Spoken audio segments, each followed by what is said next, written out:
Thank you all for being here to celebrate our wedding day. However, it appears there has been a mix-up. The room is filled with uneasy murmurs. An ominous feeling washes over me. To those seated over there, those who seem out of place, please excuse yourselves. You're blocking the view. My sister's voice echoed through the microphone as she smiled sweetly at us, seemingly unaware of the tension her comments were causing on her own special day. It was then that my husband stood up, walked to the bride and groom's table, and took the microphone from my sister. "Congratulations to the couple," he began, pausing as if to savor the moment. "As a toast to this special day, I have something to announce." He paused for effect before continuing with an unexpected declaration. "Our company, King Transport, is terminating all business dealings with Young Industries, effective immediately." Karen and her husband both visibly flinched at my husband's announcement. Let me introduce myself. My name is Karen. I'm 30 years old and I lived with my mother and my older sister, KL, until I got married. I have been happily married to Ted for 5 years now. Ted is 7 years my senior and a senior colleague at work. He is calm, dedicated to his job, and has always shown me immense kindness and sincerity. I trust him completely and was overjoyed when he proposed. While my life seems full of happiness now, my past was far from easy. When I was 16, my parents divorced because of my father's infidelity. My mother worked tirelessly to support us after that, but her health deteriorated while I was still in high school. At the time, Kaya was in college, and I was deeply worried about our mother's well-being. Her constant exhaustion and the fear that she might collapse were always on my mind. Eventually, I decided to forgo college and start working right after high school. My academic performance had been strong, and I had always dreamed of furthering my education.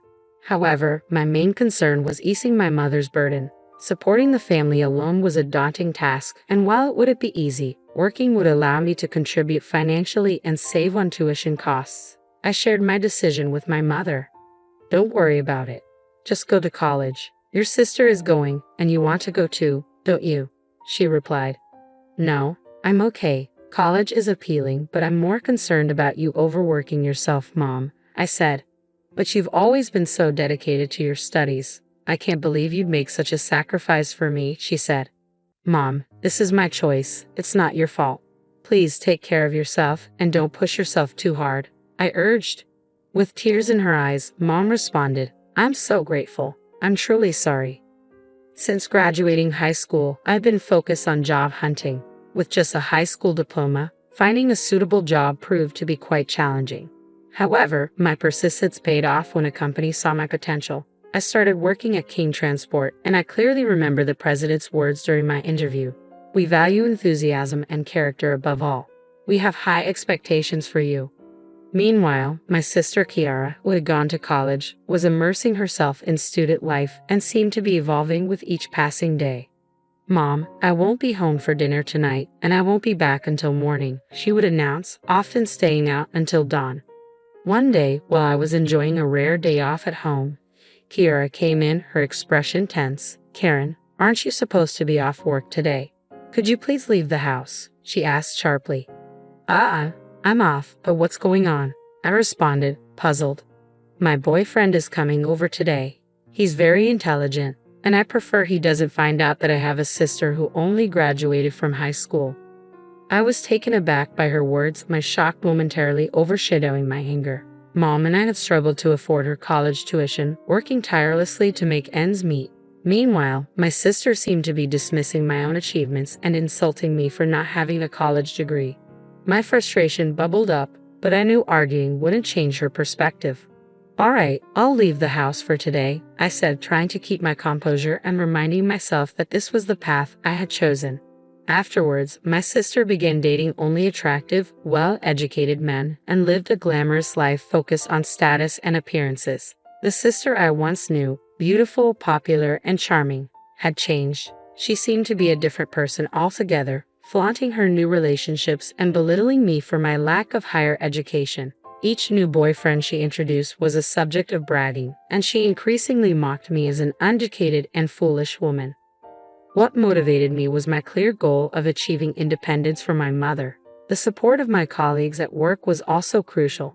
Initially, I felt like an outsider, a young female driver in a male-dominated transport company. I was an anomaly, and most of the female employees who were part-time workers or housewives kept their distance. Over time, however, their attitudes began to change. I was curious about why this shift occurred without any special effort on my part until one colleague approached me and said, "At first, we were a bit wary. We weren't sure what to expect." I laughed and shook my head. "Wary? Really?" He continued, "I know how hard you work and what a great person you are. Everyone here feels the same way. You've been doing an excellent job."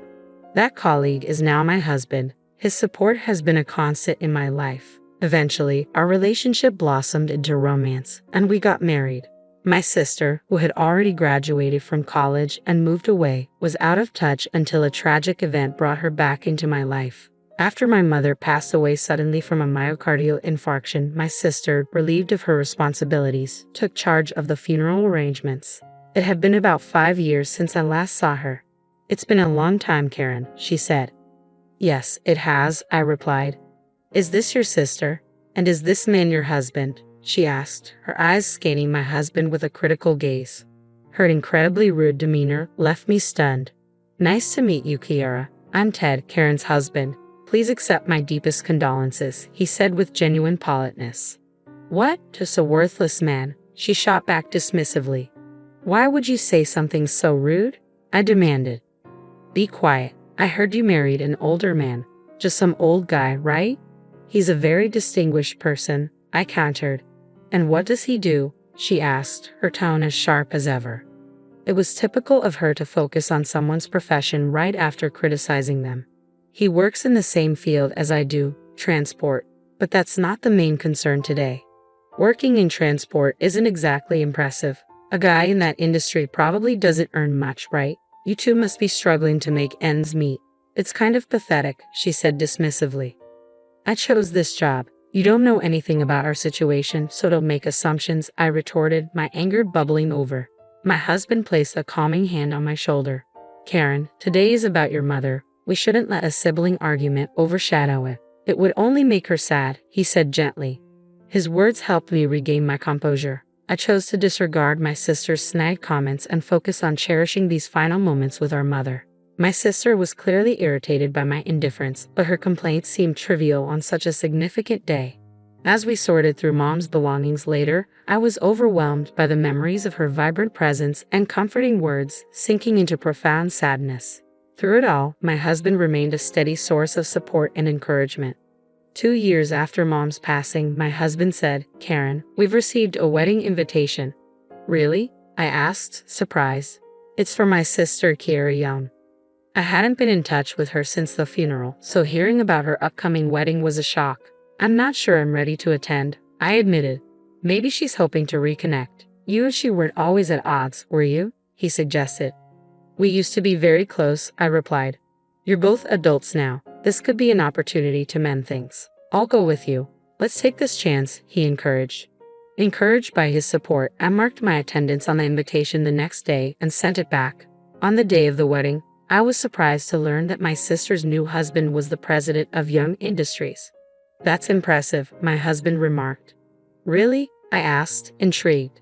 "Absolutely. It's a major deal. The wedding is quite elaborate, and there are many guests," he said. As we made our way to the chapel and waited for the ceremony to begin, I watched my sister walk down the aisle in a stunning white wedding dress. She looked truly radiant, and I couldn't help but tear up with happiness for her. After the ceremony, as we were heading to the reception, we ran into my sister and her new husband.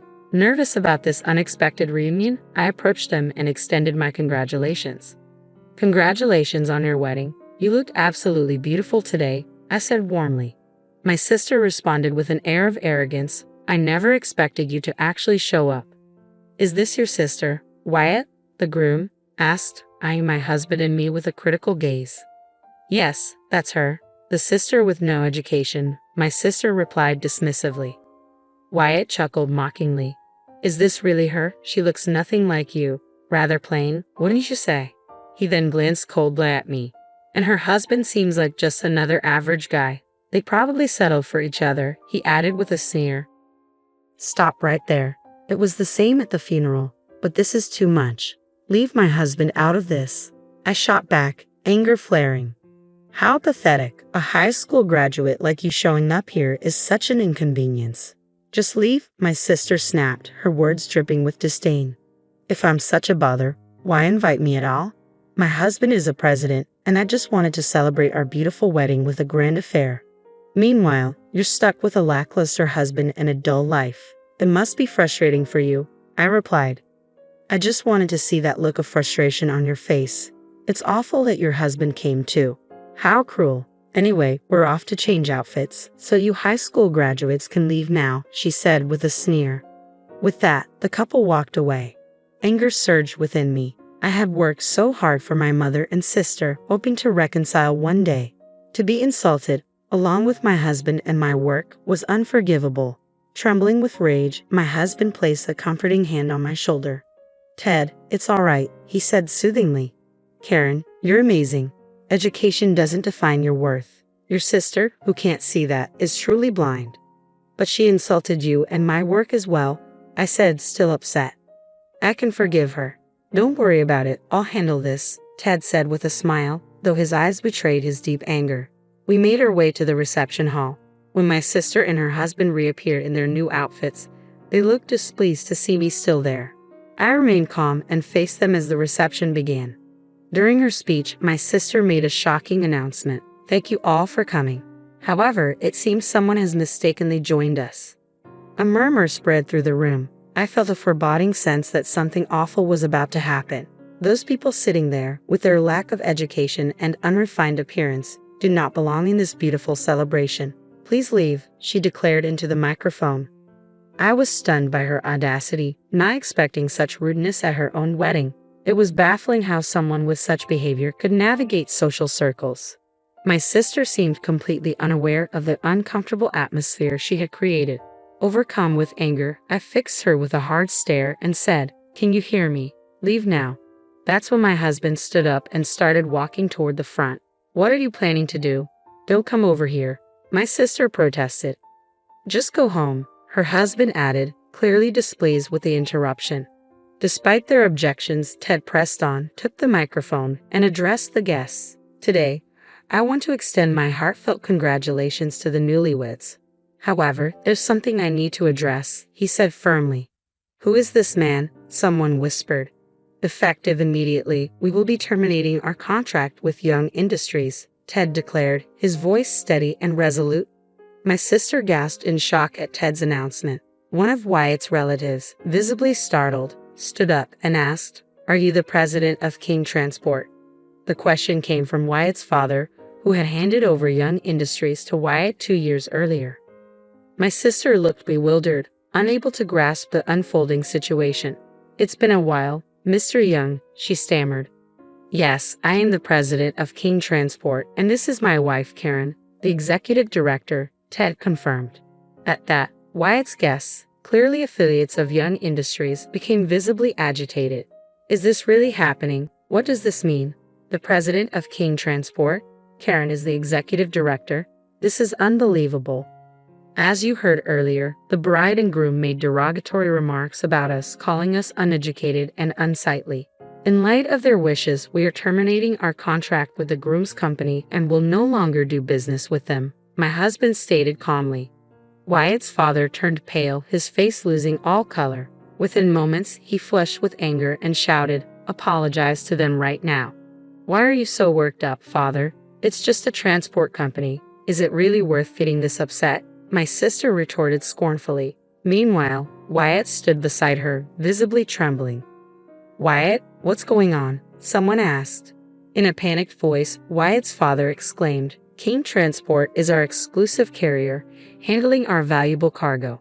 What? My sister's face drained of color as the realization hit. The president of King Transport is your husband. Ted's company is a major regional player with annual sales in the hundreds of millions. Since he hired me, I've dedicated myself to my work, driving reforms and incorporating on-site feedback. This hard work led to my promotion to executive director last year, thanks to strong recommendations from our team. If we cut ties with them, our products won't reach our customers starting tomorrow. This could severely damage our company's reputation and lead to significant financial losses. Hearing this, my sister's face went white with shock and fear, while Wyatt was in a panic, clutching his head. I can't believe the president and executive director are involved and that King Transport is so crucial to our operations. This is disastrous. If shipping stops suddenly, it will erode trust with our partners and customers, Ted said, returning to my side with a calm demeanor. We've offended such an important partner. Father, please help Wyatt. My sister pleaded. Why were you so disrespectful to such a crucial carrier? Wyatt's father demanded, his voice filled with frustration. This mess is a result of your poor handling, Ted said, his tone firm. Wyatt, looking like a child in distress, turned to his father for help. His father grabbed him by the collar and dragged him to us, forcing him to apologize. We sincerely apologize. Please, could you overlook this incident just this once? Wyatt and his father both bowed their heads in earnest, pleading, I am truly sorry. Please forgive us. Ted glanced at me, silently asking for guidance. I met his gaze and said calmly, we cannot overlook this. Please confirm the necessary actions with headquarters tomorrow. Wyatt's guests gasped in shock at the direct announcement. Wyatt's father stood speechless, unable to find his words. I felt a deep sense of betrayal, having hoped that my sister might seek reconciliation. I was also disheartened by her husband's glaring incompetence as the president of Young Industries, failing to recognize a crucial business partner. My hopes were shattered. The wedding was abruptly canceled. The guests, including Wyatt, his father, and representatives from Young Industries, left the reception in a state of confusion and panic, scrambling to address the crisis. My sister's careless remarks had ruined her own wedding and left her in stunned silence.